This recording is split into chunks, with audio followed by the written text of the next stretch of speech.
I'm going to bring it up to current affairs. Yeah. You get the call from Diddy's team to manage public relations. Now, let's be clear, communications just got the call for the Diddy camp. What did you do? Do I get this call before hell breaks loose? Like in the very, very beginning? Nah. He's locked up. He said he's in the cell. He's in the cell. He's locked up. I don't want that call. I don't want that account. I don't want no Diddy.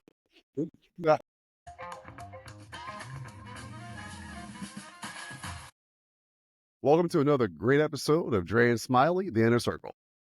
Dre, man, you know what? This guest is so incredibly awesome. I was out and about minding my business one day, and I was just sitting there, and you know, Tampa has all these nice places. It's really an up-and-coming city with all these cool hotels, cool restaurants, cool places where you can do outdoor dining and different things. Well, I'm sitting there, and I'm just sitting there minding my business, and all of a sudden, LaToya walks past. We get into a conversation, and it's almost like you tease me. It's like, Smiley, you've never met a stranger. Right. She's such a fantastic person. I was talking to her, and I said, well, would you mind being on my podcast? You know, this is like almost a year ago. This is many months ago. She's like, I don't know. Let me listen to it for a while. And you know what? Oh, here she is. And also, here she is. The podcast. So let me read her bio. We're getting started. LaToya Carter is a dynamic public relations expert with over 15 years of brand development and communication experience that continues to impact her clients and her community around her. Gleaning from a lineage of community activists and change agents, LaToya is passionate about using her expertise to effect positive change in the ever-evolving landscape of the communications industry. Wow. So LaToya, welcome to the podcast. Tell us, for our listeners, what do you do as a public relations professional? Basically, everything you see on the news, if it's not a natural disaster or some type of accident or murder, comes from someone like me. So we are the communicators or the middleman for companies, products, persons, brands, and the public. That is what I do. And our foundation is journalism, so it's a lot of writing. But our intention or the purpose of all that we do is to change a person's mindset, their belief, or position on something. So if I was a publicist and I needed you to like my person, then I will create a strategic campaign that changes how they present themselves in the public, that then would change maybe a person's first opinion of that person, and so on and so forth. So that's what I do. If there's a product that we want to get out there and we want people to start liking, then we'll, again, create a strategic campaign, and we would add certain things for influencers, celebrities, you name it, but to get the buzz going and get people involved and interested in the product. So that's what I do. No, that's fascinating. Let's say I'm a startup. At what phase of a startup evolution am I at the point where I need public relations? Great question. In the beginning, like the Bible, in the beginning was the word. You need in the beginning, okay? In the beginning. One thing about being an entrepreneur, okay, or entrepreneur, I don't like to call it. Entrepreneur. One of the things about being that's a t-shirt. That's all we heard. That's the first time. Yeah. Entrepreneur. I love it. Copywritten, okay? I love it. No, but what happens is, through this journey of entrepreneurship for myself, I was able to really have different perspectives on it all, right? Because as a PR person, we are assigned, if you're with an agency, you're assigned a client, a business or whatever. And most of the time, these businesses are already thriving in their element and they are trying to do something different, okay? But a lot of times with startup companies, brand new businesses, what we fail to realize is that everything that goes into your business matters. Your name, your mission statement, your values, your principles, your foundation, all of those things are detrimental to whether or not your business or your brand is successful or whether or not it failed. And so a lot of times entrepreneurs, we jump in there, oh, I got a great business, your mama barbecue, or whatever the case is, but you really you really haven't thought about the longevity of that name of your restaurant. What is it going to look like? And so I always tell entrepreneurs who are entrepreneurs in their heart and maybe a little afraid to start, I always say dream is big, grow it as big and as vast and as forward as you could possibly do, because the only thing that's going to keep it from getting there is yourself. And with that vision, we can create everything else. I love that, LaToya. So Thank you. what I take from that is that entrepreneurs need to consider not just, the cash, right? How to make the Correct. money and how great the business is, but something that's going to be sustainable. So think about the brand as a whole, right? And how to create the best brand possible so that your business has some sustainability, that type of thing. And that's a Correct. huge takeaway. Tell me this. So let's go back a bit and then we'll kind of jump forward. Mhm. When did you discover that you had a skill in this area? What was the moment where you realized, I got this. I'm skilled in this Public industry. relations. Well, so Yeah. everything about my collegiate career, my profession has been very non-traditional. And what I mean by that is I started college at 17, 1997. So I'm dating myself, but I started college at 17, 1997, and I declared that I was going to be a business major. And the only reason I chose business was because I didn't know what I wanted to do. So when I got into my accounting class, I was like, this is not for me. College is not for me. God is not looking upon me with favor. Okay. Uh, so I earned a 1.7 GPA. I flunked out terribly. I mean, I did it royally. If you're gonna flunk out, do it in style. I And do it so, right. Yeah. and so when I left college with a 1.7, I just thought, you know what, it's not for me. I don't know what I need to. I don't know what I want to do. Business is not it. So I did the next best thing. I got married. I got married. Okay. Had a Okay. but I used to do this thing for myself is I would write down all the things that were innate to who I am. People's person, like Kev, never met a stranger, pretty active, articulate, loves to read, can write you under the table, loves history. So I started naming the things that were innate to my character and personality. And so while nursing my son one day at 23 years old, I heard this newscaster speak about public relations. And you would have thought that somebody had put a banner or something in front of my face. And I'm like, I never heard that word before. And it just really stuck. So I went and I looked up what it took to be a successful public relations professional. Then I cross-referenced what I was naturally good at and what I enjoyed doing with what it was to be successful to be a public relations professional. And I told my then husband, now ex-husband, this is what I want to do. And he said, go for it. So I finished a 4-year track in 3 years with 3 kids and a husband. So that's how I got my start. Wow. And so with that, to be successful in this field, you have to have internships. You have to, you really have to get the experience. It doesn't pay much, but if you're really serious about it and you have an amazing mentor or internship, you can really go far. So I would say at USF, out of a class of maybe like 50 students who graduated from the Mass Comm College, I'm sorry, from the PR track, 5 of us were Black. I think I'm the only one that's been working in the field since we graduated in '07. And now I have Wow. pages. Wow. That's Yeah. something else. Yeah. Wow. Okay. So talk to me about that process of starting out to getting your own agency. The reason I ask about that specifically is because oftentimes when people are starting out in whatever industry they're starting out in, whether it's PR, becoming a lawyer, doctor, oftentimes we have that fear of imposter syndrome, or we Right. have that sense of, am I going to be successful? What was it that allowed you to keep the grind going until you got your own agency? Was it a mentor? What was it?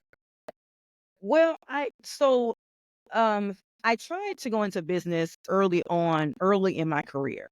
to do some freelancing, and I called it Golden Touch Communications, something cute, everything I touch is golden, whatever. That's how where my mind was going.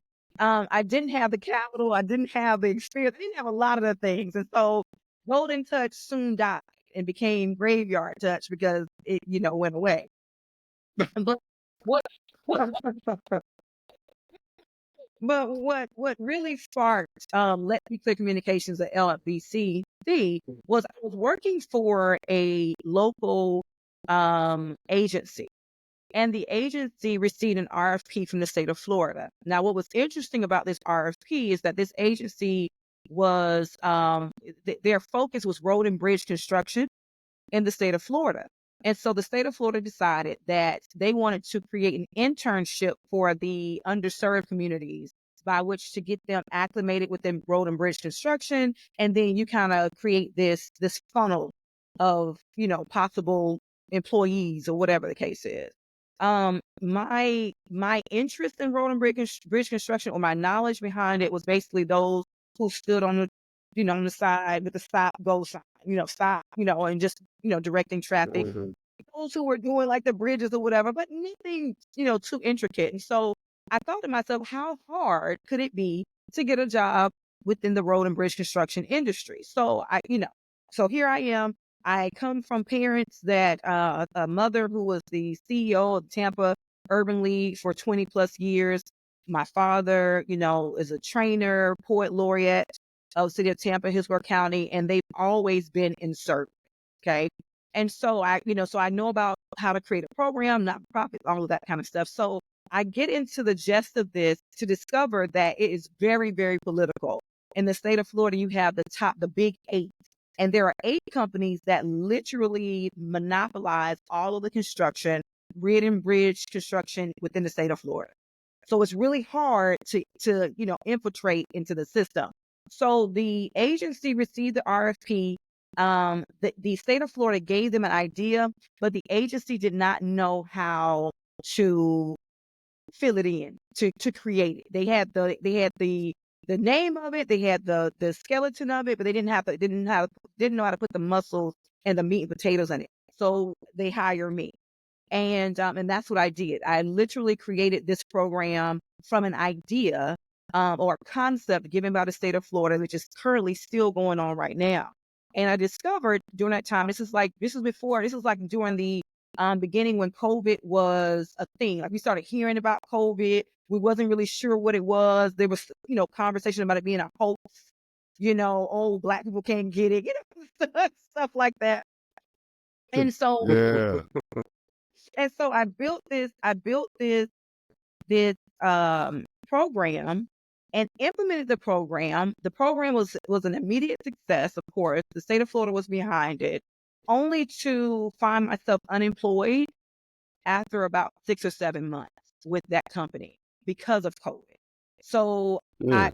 I'm sitting here thinking to myself, Mm. my job is secure because the principal of that agency was like, we're great, we're good. And, a lot of companies were getting PPP loans and not paying their people, but I was the last to be hired. So Yeah. first to go. Okay.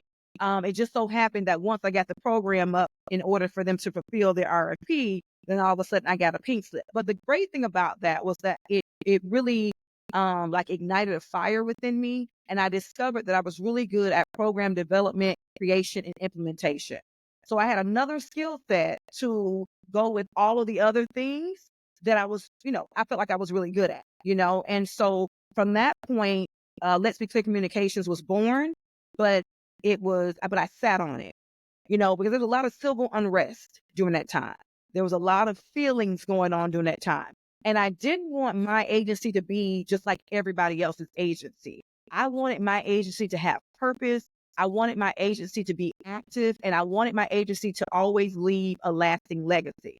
And so until I understood the gift that, was kind of somewhat bestowed in front of me, I just kind of sat on it for a while. And then we had the death of George Floyd, and everything from there just took off. I know it's long-winded, but I'm sorry. Okay. So, no, that was great. That was Oh, that real was good. good. That was great. So with Let's Be Clear Communications, let's say you met someone, they're 17, 23, and they're like, enamored with let's be clear communication, and they're like, I want to do what you're doing. What would you tell that young person? Because you took a different path. You went to college, it didn't work out well. Then you came back. You said, you know what? I can do this because some newscaster said something. But let's say someone is focused, like, I want to get into public relations. What would you tell that person as a possible path that would get them to success? Oh gosh, great question. Well, I would first ask why. Why public relations? You know what I'm saying? I mean, and I'm gonna be honest with you. I would so if someone who looked like me was interested in public relations, I would definitely ask why. Because this industry is saturated with women and men that don't look. There is a tier to this, and a lot of times we're successful when we go into business for ourselves because the market is so saturated. And yes, we're invited to be a part, but we're rarely listened to or even invited to the table. Okay. But if a person is very, very committed to being a public relations professional because they're gifted at social media or they're gifted at branding or they're gifted at crisis management, which is problem solving, then I would tell them to read as many books as they possibly could on management, read as many books as they could on business, on communications, effective communications, strategic communications. Always work on their writing, to know their AP style, like the Bible, backwards and forwards, to get them a phenomenal, of course, go to school. You have to get your degree. But, to really home in on getting a phenomenal mentor and just homing in on that craft, figuring out what it is about them that allows them to stand apart from everyone else and really, really build that craft. Now, earlier you mentioned at the beginning, from the beginning, you should have a public relations, or that should be part of your strategy. I want to bring it up to current affairs. Yeah. You get the call from Diddy's team to manage public I was relations. thinking the exact same thing. Think of public relations. I always think of your celebrities, your big stars. Now, let's be clear, communications just got the call for the Diddy camp. What do you do? What's your strategy? Or do you take the call? And he's like, no, let's turn it over to Andre's relations. Take it out. Okay, so in all jest, okay, do I get this call before hell breaks loose, like in the very, very beginning? Do I get this? He's locked up. He said he's in the cell. He's in the cell. He's locked up. I don't want that call. I don't want that account. I don't want no Diddy. You don't want that call. No Diddy. No Diddy. I mean, my whoever is doing his public relations, if someone is doing the public relations, they are closely tied with his law team, his attorney.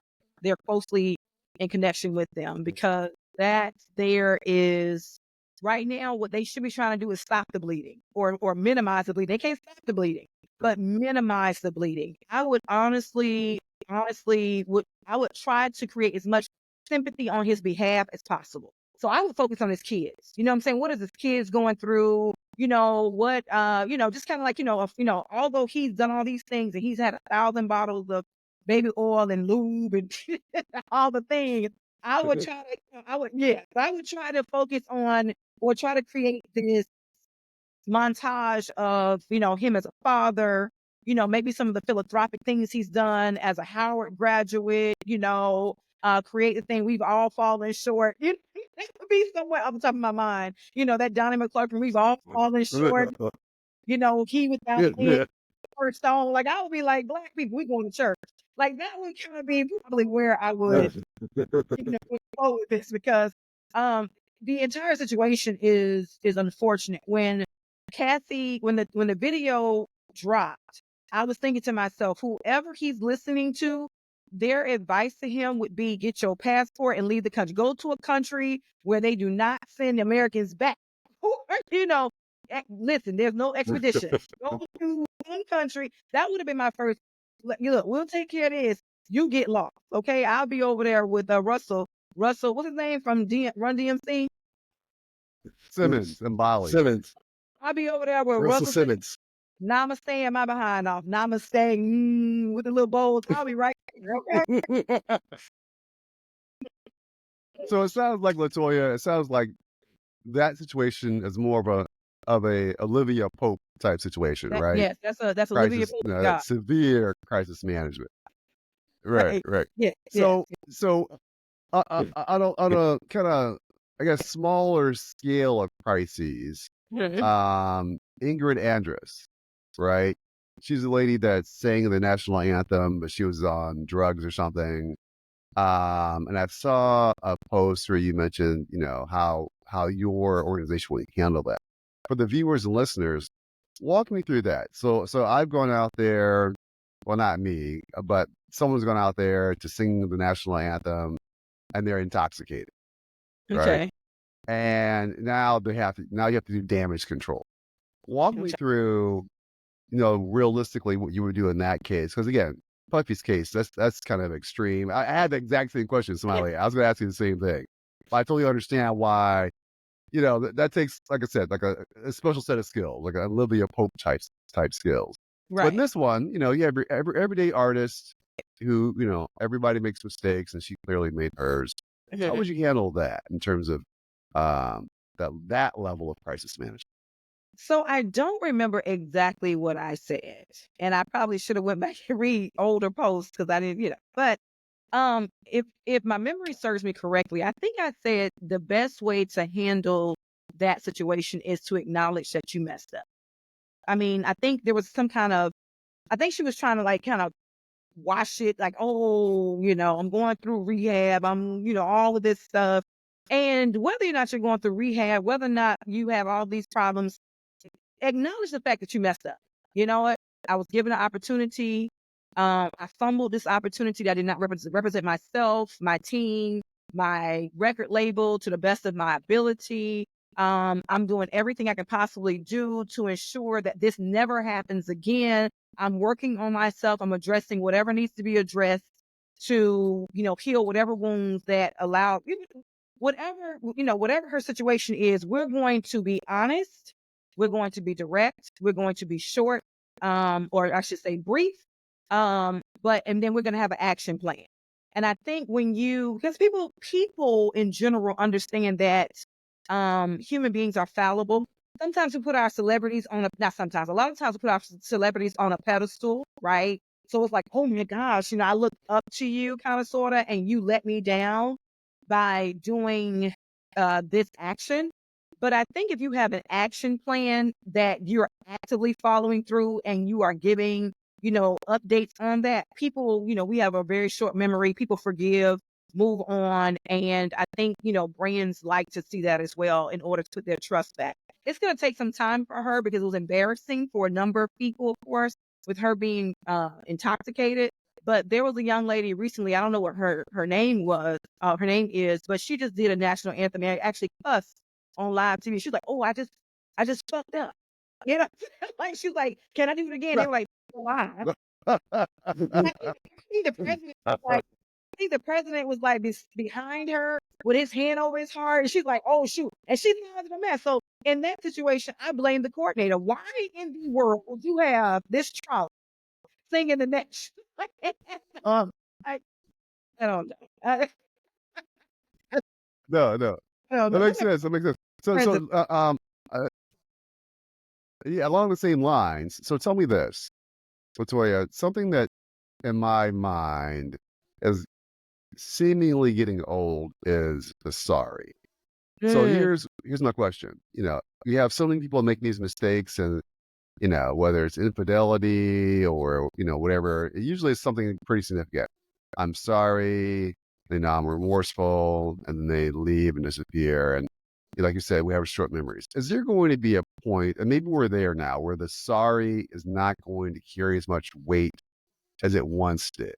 I remember, early on, people refused to apologize. Now we're in this moment where everybody's apologizing. Is the sorry at some point, from your perspective, is that going to get old? Is there something that you see coming around? Maybe it's happening now, coming around the bend where no, you can no longer say sorry. The best way to approach it is to do this. so are we saying like everyday people or people with some, with a status or No, people who, are, coming out of a celebrity? crisis of some sort, whether it's the national anthem, whether it's infidelity, whether it's, something that damaged their brand, where they're caught, smoking weed or whatever it is, the sorry, it seems like everybody is saying sorry. And so I wonder if that's not as impactful as it once was. Is that the case, or am I just making that up in my own head? That's a great question. When you were talking, I was thinking about like some of the scandals with our pastors. I think that would be probably like one of the best examples where, you know, Jay, you know what I'm saying? Have you ever been swallowed? Have you ever been swallowed up? That kind of whole thing. It's connection with Diddy. you know, again, we put these people on these pedestals, right? And we expect so much from them, and we don't understand that people are people, regardless of your job. Like we'll say, oh, so and so has a PhD, or they work with, the governor or the president. How could they do? We all have our demons. So to address the sorry, I'm gonna say it from my perspective.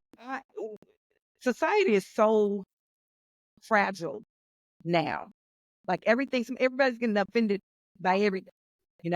My cousin sent me a candle from Yankee Candle, and it had, you remember as a kid, you would take the paper and you would cut little holes in the paper and it would make like a snowflake type thing, where they had a portion of that on a candle, and somebody dubbed it the KKK candle because it looked like the white hood, I guess the cutouts. And I'm like, clearly that is a snowflake. But now not Yankee Candle, but Bed Bath and Beyond. No, Bath and Body Works. Now they had to yank the candle down because somebody said it looked like a Ku Klux Klan hood, right? So, and then they put out a statement, we're sorry. Because we are so fragile, society has become so fragile. I realized that not only does the sorry fall on deaf ears, it forces us to be intentional, basically. People are so fragile to where you have to be intentional about what you say, your actions, what you do, so on and so forth. You have to be. If not, then you'll find yourself being what they call cancel culture. The first time you do something wrong and you try to come back and say, I'm sorry, they've already canceled you. They have every reason to never give you an opportunity, versus if you were intentional about, if your team was helping you be intentional about your approach and you followed the plan, you wouldn't have to backtrack to say you're sorry. That's actually one of my rules in dating, right? So in dating in general, I don't like to say I'm sorry. Don't like to say I'm sorry. But it's not because I can't say. It's not because I can't say I'm sorry. I don't like to say I'm sorry because I'm very intentional about the words that I use. I understand that once you say it, you can't take it back. So even in anger, if you are angry with someone, it's better for you to separate and to get your emotions intact, to get yourself in order, and then come back and have a conversation with the mindset of this person may or may not agree with me, but at least we can come to a place of understanding. Then acting out of that anger, talking about your mama, your sister, your bald head grandmother, your snagger-tooth granddaddy. And then all of a sudden, when things have quailed, now all of us come back and apologize. You can't apologize after talking about my people like that. So that's No, I want to follow up with a quote because the spirit of Warren Buffett. Please forgive me if I say this wrong, but Buffett used to say, "You can lose my money, you can lose some of my money, but don't lose my reputation. Don't do anything to tarnish the brand. Something that I've taken 30, 40 years to build. I don't want you to tarnish that or lose some money, but don't mess up my brand. Don't mess up my reputation." With that being said, and you mentioned TD Jakes, which call would you receive that would make you so joyous? Like, I just received a call from Zendaya or from Kamala or from Michelle Obama. Who's that representative, that celebrity that we all know that you would love to take the call and say, you know what, I would love to manage your image, your whole brand from a positive perspective, not to say they're in crisis, but which call would just make LBC elated? So the call that LBCC would love to take has to be my soror. I would love to be a part of Sora Kamala Harris's team. I think I mean, anything. We're in the history making moment. What a time to be alive, right? So if LBCC could receive a call from NT1, it would need to be from my soror Kamala Harris. I would love to be a part of her team. Absolutely. Absolutely. And let's say hypothetically you received a call. What would be, you said actions, what would be step 1, 2, and 3? Ring Business Kamala's team. Dre Smiley represents her. We want to contract your services up until the inauguration on the 20th. What would you tell them? Give us your pitch. Yeah. She may be listening. So I would say, first of all, I would say hello and yes. What would be like the first and second thing? Hello and yes. That's the first thing I would say. The second thing I would say is number one, how honored I would be to be a part of her team. How I understand that this campaign is a close campaign, this race is a close race, and that grassroots is the key to the presidential role. And that I would want to join the committee or the group of her team that are actually hands-on with, those who are supporting her to get the word out, to debunk a lot of the trash that is being said, and to really, kind of just, be a part of that fact-checking team, just kind of really be out there, breaking down barriers and shoving down all of the mistruths that are continuously said of her. I would want to be a part of that team. Okay. That's it. That makes sense. So, follow up to that is generally for all of your clients, how do you measure ROI on the work you do? Oh gosh. So you can measure it. Well, I measure it a couple of ways. Number one, press. People have earned and unearned. For a practitioner, unearned press is where it's at. You want to be able to write your press releases, do your media kits, so on and so forth, and have people actually legitimately interested, okay, in what you're doing. So the number of hits that I get, or the number of articles that I put out there, mentions, add-ins, blog posts, so on and so forth, those things are measurable because you need to get the word out there. The number of people who have gone to either my client's site, to look up the event or the product or the person, whatever it is, those clicks matter. Social media, the interaction, how many people are interfacing, liking liking what's put out there, signing up to be a part of something, talking about it, on their own walls and in their own, chat groups. So there are so many ways that I can collect the data and the data to be able to quantify whether or not a campaign was successful. Okay.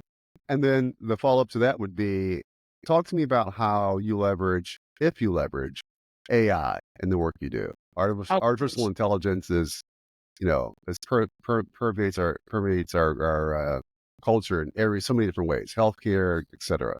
How are you using AI and public relations? Oh gosh, AI is amazing. I mean, I know people are like, "Oh, I love it," but AI is amazing. What I've found so this is where it gets kind of funky because we do a lot of writing, okay? And so I have people who are saying like, "I don't need a PR person because I can do it myself. I can just tell, Chat GPT what I want, and Chat GPT is going to write it all out, and I can just send it on in." The reason why we are so just amazing at what we do is because number one, we understand how to cultivate a message that is going to bring attention to what we're doing. We know what to look for. We know, what is important, and we know how to sculpt that message. Chat GPT is going to give you just a whole bunch of information. But if you don't know how to sculpt that message, how to pinpoint things that are very important, how to speak in a voice that brings people in, then you're not going to get the success that you're looking for. So the way that I use it is I know all of those things. So usually I'll write out something, frame it in a way that, kind of gives me an idea of what I'm looking for. And then I'll say, Chat GPT, I want you to act as, and I'll give it, all of the information. And what's so interesting about Chat GPT for me is that I've used it enough to where it understands my business, it understands my tone, it understands my cadence of communication. So once I put in what I'm looking for, it gives me back exactly the result that I need to move forward. I absolutely love it. I mean, now you have it for music. You can create a song. I mean, I'm blown away. You can create a song. You can do all manners of things. And it's because of this technology that I created a program entitled Empower You Tech. And so I realized in our communities, so specifically in the city of Tampa is in the top 5 for all of the technology that's going on. It's a top 5 city, one of the top 5 cities for technology hubs within the country. And so I realized that as the city of Tampa moves forward, there's always a demographic that's left behind. And usually the demographic that's left behind looks like us. And so I understood this being the PR person for a global cybersecurity company. And I said to myself, here I am at the C-suite, always at the C-suite. I'm sitting down with all of these executives, and I don't see another person that looks like me that's contributing. And then I realized that we're not even asked to come to the table. And if we happen to be at the table, it's, few far and in between. And so realizing how important artificial intelligence is, cybersecurity, so on and so forth, and how it could, revolutionize our families, I created a program that addresses just that and entrepreneurship. That's amazing. Mhm. That is so Good, cool. man. So before we move into the final four, LaToya, can you tell us, is there some question that you wanted us to ask you that we didn't ask you, or something that you wanted to talk about that we didn't talk about? This is to give you an open-ended drop of any sort of promotions you're doing, or something we should look out for, or whatever it is that you wish we would have asked you, but we failed to ask you. Please chime in. Absolutely. So I wish you guys would have asked me about my program, Empower You Tech. You see after that little plug in at the end. Well, let's Yeah. talk about it. Let's talk about it. Let's talk about Let's it. talk about it. So you mentioned we were top 5. I'm sorry. You mentioned Tampa was the top 5 in technology. Yes, That is yes. so amazing. So tell us about your program. So real quick, I know we're almost at the question part. But so basically Empower You Tech was created, again, it was created because I was the PR person for a global cybersecurity company that was in 148 countries. Okay. And when I looked at their curriculum and how they went about, I started thinking about the fact that in 2025, we were going to have over 1 million cybersecurity jobs, but not enough people to take them. So we have all these jobs and not enough people. On top of the fact that you don't have to go to college anymore for cybersecurity or for a number of technology jobs. You don't need college. You need a certification, right? And so I was thinking to myself, what are some of the issues that are facing underserved communities right now, or those who are trying to figure out their path after being locked up, recidivism, and things of that nature.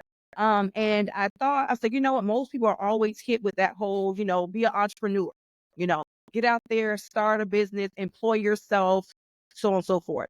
It's a lot harder than we want to say, we want to put credit to. And then you have the technology component of things where, most people are gamer. We invest a lot of money in gaming, right? But we don't create the games. We don't know the business side of games. We don't know the business side of much, but we are literally pouring, hundreds of thousands, millions of dollars into the gaming system. So what I did was I sat down with myself, and myself said, and Mhm. I program that teaches that teaches someone between the ages of 17 to 26 initially, 17 to 26, but I honed the curriculum to start from kindergarten or start from elementary school. But to teach someone between the ages of 17 to 26, number one, how to think, act, and be an entrepreneur. That's number one. Um, and while they're thinking, acting, and learning how to be an entrepreneur, I'm also getting you micro credentialed in technology, whether that is artificial intelligence, whether that is cybersecurity, whether that is coding, you name it. I'm getting you micro credentialed in that as well.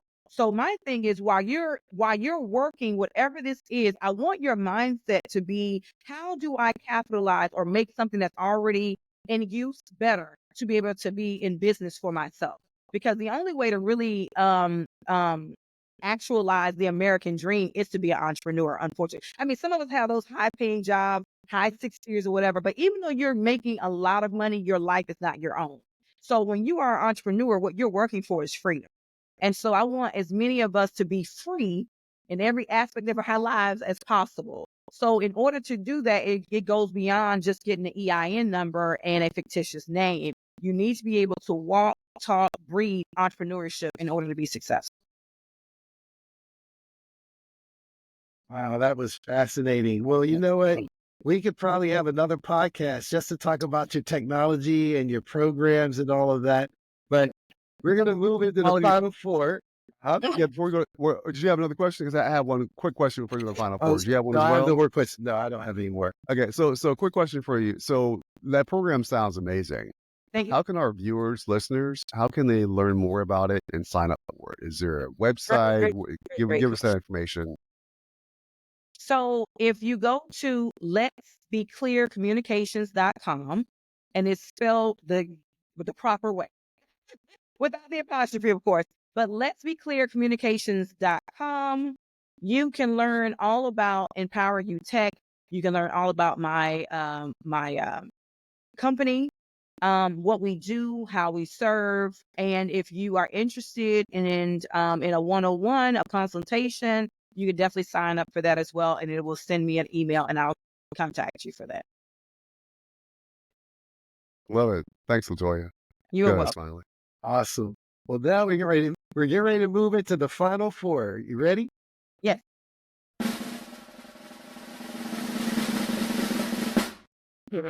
Awesome. So, LaToya, tell us this. What is something that never fails to make you laugh? Just hold your side. You just laugh. You just historically laughter. What is that one thing or something that makes you laugh?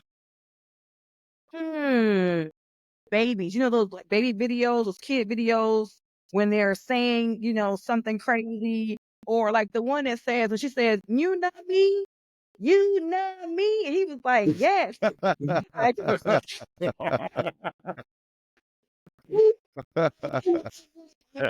huge kid. I'm a huge kid at heart. So see those little videos, I'm telling you, they make me laugh every time. I'm always astonished. That and pet videos, dolls looking like, huh? That kind of stuff. Oh, yeah. Right. Okay. Love it. What's the best compliment that you've ever received? The best compliment that I've received, I'm going to tell you the best compliment I received lately. It was, "I make everything better."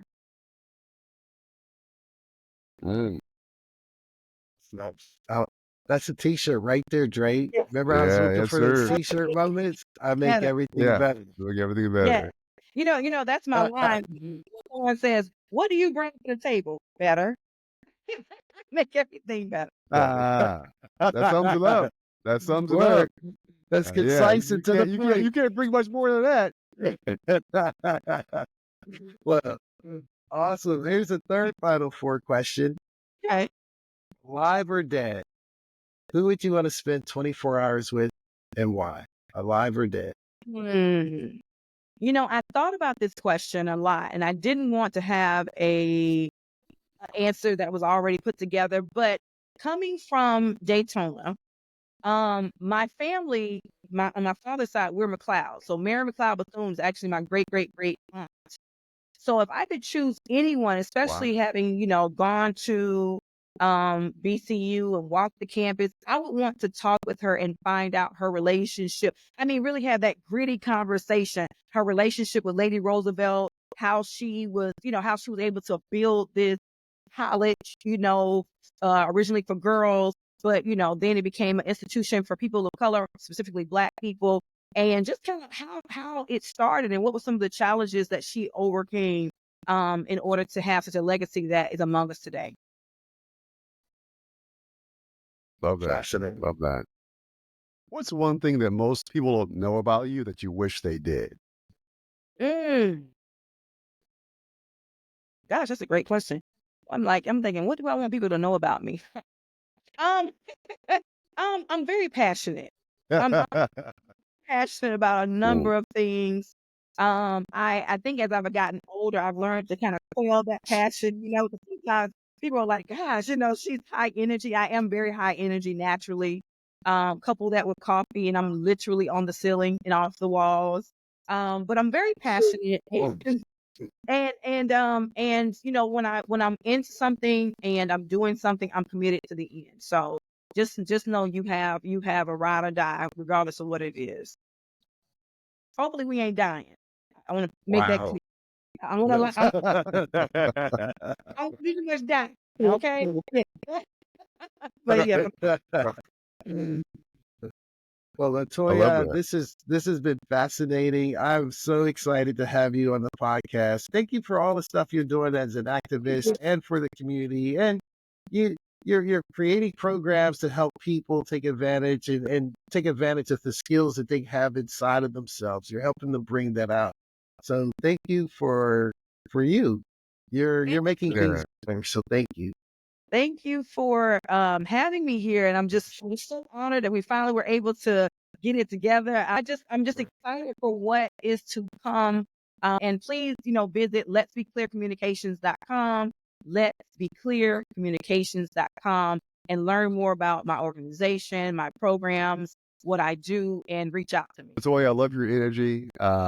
You're clearly one of the many incredible products there in Tampa. Smiley's told me a lot about Tampa, but until meeting you, I'm thinking, I need to come down there and be a part of all this. So your passion for public relations shows through. It's clear to me that you know what you're doing as it relates to public relations. You mentioned being a ride or die. You're the type of person, I think anyone who's looking for a public relations manager wants to have, right? You're going to be there till the end. Thanks so much for being on the show, and thanks for sharing all your knowledge with us. Thank you. All right.